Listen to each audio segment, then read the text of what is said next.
Greetings, my friend. Welcome back to my YouTube channel. I'm Matt Schifferly with another video to help the whole world get stronger with the power of calisthenics training. And today we're talking about circuits, setting up effective calisthenics circuits for achieving what you want. Because circuit training can be very powerful, which means it could be either very good or detrimental to your results, depending on how you set it up. Programming a calisthenics circuit is no different than programming any other type of workout. You have to start off with what do you want to accomplish and what objective are you trying to achieve in the workout itself.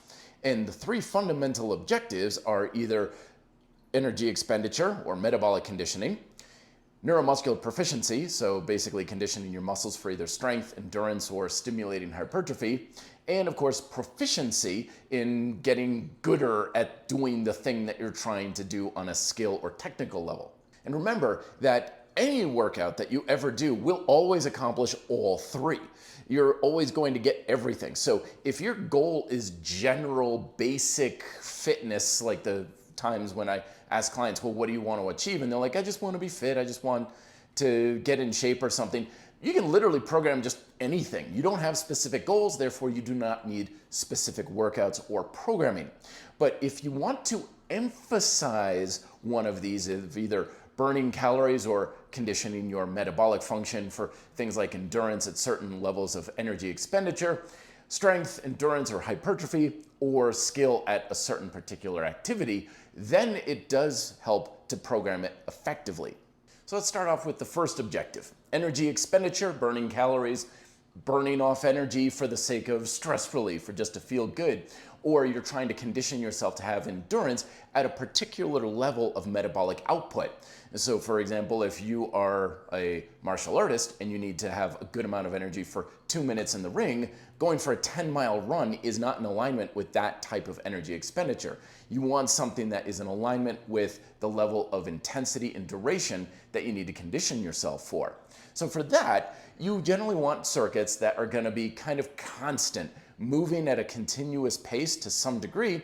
And the more you're trying to either burn a total number of calories or you're trying to burn things at an even pace, then you want to select exercises that reinforce that. So things like skipping rope, jumping, calisthenics, cardio exercises like burpees, box jumps, rowing machine, things that are just going to have this constant outpouring of energy.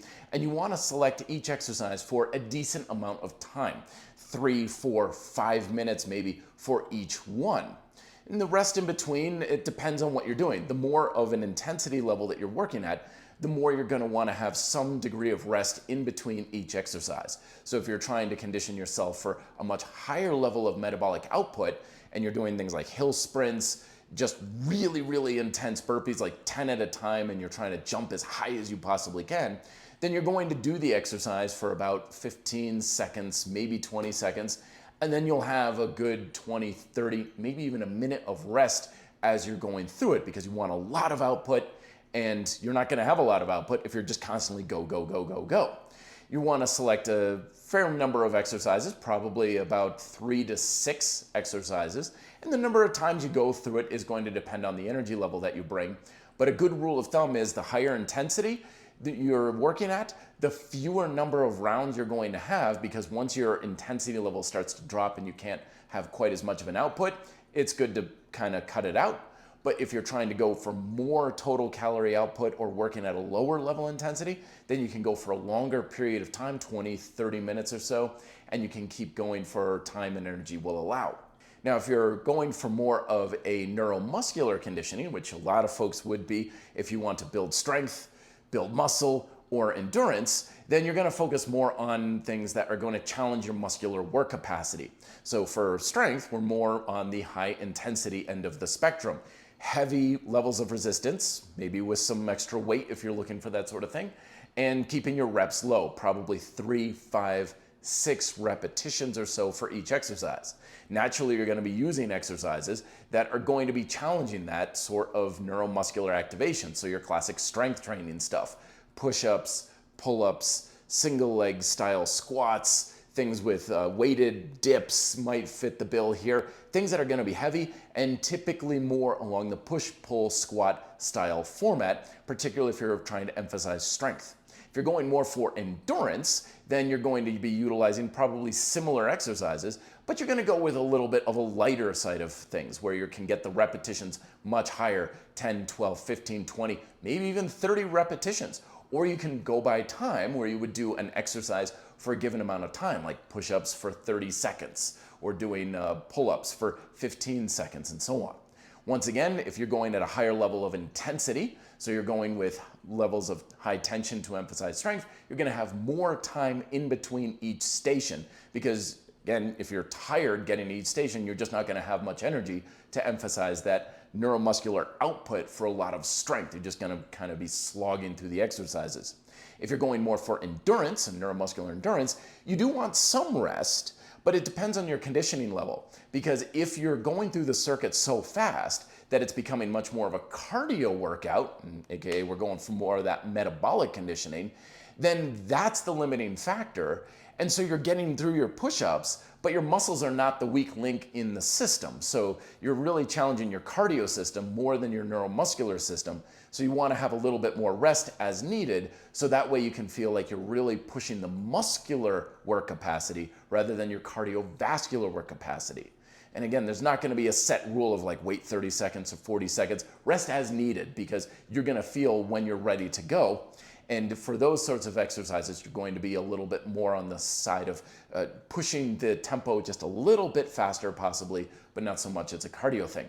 And then if you're going after hypertrophy, you're probably going to have a mix of the two, where you're probably going to be heavier on big compound movements, for example. And then you can throw in some classic bodyweight bodybuilding techniques, things like suspension curls, tricep extensions, hamstring curls. That's going to probably want to be higher levels of repetition, and you're going to burn out the muscle a little bit more. And as far as number of exercises, depends, do you want full body? Are you trying to emphasize lower body, upper body, push, pull? Selecting probably about 4, maybe 5 exercises per circuit and run through it probably about 20 to 30 minutes, depending on time and energy will allow. And then finally, circuit training for neuromuscular. And then finally, we have circuit training for proficiency, or some sort of skill that you're trying to improve at. Now, this is typically not done in a circuit style because you usually have one thing or two things that you're trying to improve upon. So in the martial arts, you could be saying, well, I'm trying to make sure that I kick at a better trajectory, or rolling my hip over more for my side kick, or keeping my head down for a golf swing, whatever that training may be. And you're typically not mixing that in with a whole lot of other exercises.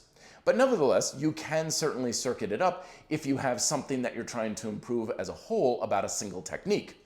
So for example, in my world of Taekwondo, I may have several circuits that I have set up where circuit 1 is working on my side kick, trying to get my hip over.